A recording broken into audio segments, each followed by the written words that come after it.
Assalamualaikum warahmatullahi wabarakatuh. Jumpa lagi sama Umi. Hari ini Umi ingin berbagi tentang bahayanya dosa. Dosa adalah melanggar ketentuan Allah yang telah ditetapkan. Dosa itu ada dua jenis, ada dosa besar dan ada dosa kecil. Dosa besar itu ancamannya bisa terjadi di dunia ataupun di akhirat. Sementara dosa kecil akan menjadi besar bila diulang-ulang, kemudian dianggap sepele, kemudian bila bergembira dengan dosa itu dan merasa aman dari azab Allah. Kemudian ciri-cirinya kita melakukan dosa biasanya ada tuh. Yang pertama, kita tuh gelisah entah kenapa. Itu tandanya kalau kita sudah melakukan dosa. Kemudian tidak mau ketahuan sama orang lain. Nah, biasanya yang berbuat dosa kan tidak mau ketahuan sama orang lain, seperti pencuri kan, sembunyi-sembunyi biar nggak ada orang, tanpa sadar, karena ada Allah yang melihatnya, menatapnya setiap saat. Kemudian biasanya cinta berlebih kepada dunia. Orang yang sering melakukan dosa itu. Kemudian takut mati, karena takut di akhirat kelak dia akan sengsara dan terhina. Ada sebuah kisah dari ahli tasawuf. Beliau bernama Ibrahim bin Adam. Beliau ketika itu pulang menunaikan ibadah haji. Setelah itu dia ingin berziarah ke Masjidil Aqsa di Palestina. Ketika di perjalanan dia membeli 1 kilo kurma pada seorang kakek yang sudah tua. Lalu setelah ditimbang dan dibungkus, ada kurma 1 jatuh tergeletak tanpa tahu siapa pemiliknya. Dia berpikir kurma itu masih di dalam timbangan dia. Lalu dia makan dan akhirnya dia pergi melanjutkan perjalanannya ke Masjidil Aqsa. Setelah beliau sampai ke Masjidil Aqsa, 4 bulan lamanya beliau dapat tempat di bawah mimbar. Ketika dia tertidur, ada terlihat 2 malaikat yang sedang bercakap-cakap. Dia sedang menceritakan dirinya, malaikat itu. Tuh, Ibrahim bin Adam. Dia orang soleh, dia ahli tasawuf, dia tidak makan makanan yang haram. Sekarang ini dia doanya jadi tidak dikabul lagi sama Allah. Karena apa?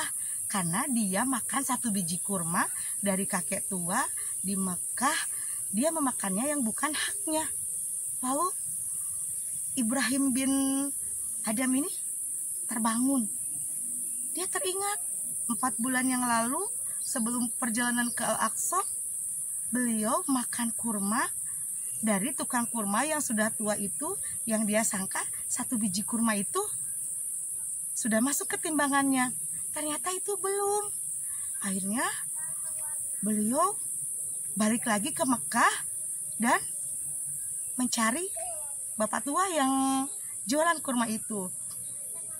Ketika dia menghampiri toko yang waktu dia beli, ternyata yang jualannya sudah berbeda. Bukan si bapak tua tadi. Lalu beliau bertanya, dulu saya pernah beli kurma di sini, tapi yang jualannya bapak-bapak yang sudah tua. Terus yang penjual kurma itu menjawab, iya, itu ayah saya, tetapi ayah saya sudah meninggal dunia. Akhirnya kaget. Ibrahim bin Adam ini kaget. Lalu dia menceritakan kisahnya. Dulu saya pernah beli kurma ke bapak. Lalu saya makan 1 biji kurma, ya ternyata tergeletak dekat timbangan itu. Saya kira itu kurma itu masih milik saya yang sudah saya beli, ternyata belum. Akhirnya saya ingin kehalalan kurma itu, bagaimana caranya? Akhirnya pedagang itu bilang, kalau saya sudah menghalalkan kurma itu, tidak apa-apa, saya sudah halalkan 1 biji kurma itu. Tapi saya punya 11 saudara yang lainnya yang belum tentu mereka menghalalkannya. Terus, aduh gimana, berarti saya harus mengunjungi 11 saudara Anda.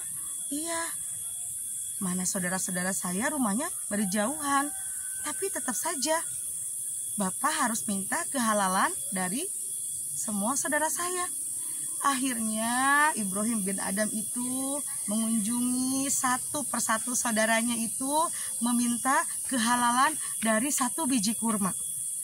Nah, kemudian setelah beliau menyelesaikan tugasnya minta kehalalan, beliau kembali ke Al-Aqsa.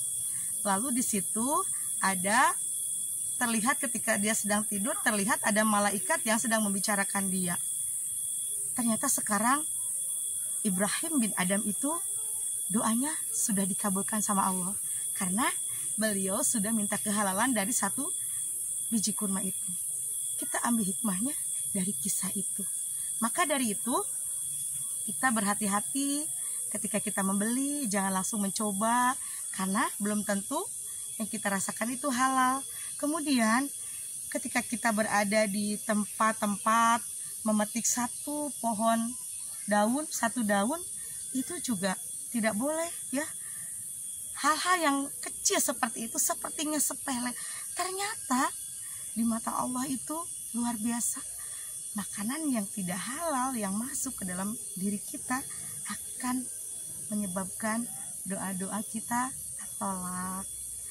Itu saja yang Umi sharingkan, cerita kisah yang ringan ini. Mudah-mudahan menginspirasi kita semua menjaga konsumsi makanan kita sehari-hari. Jangan sampai makanan kita tidak halal, Allah tidak ridho, yang menyebabkan kita tertolak doanya. Itu saja yang Umi sharingkan. Semoga ilmu yang sedikit ini bisa bermanfaat untuk saudara-saudara semua. Wassalamualaikum warahmatullahi wabarakatuh.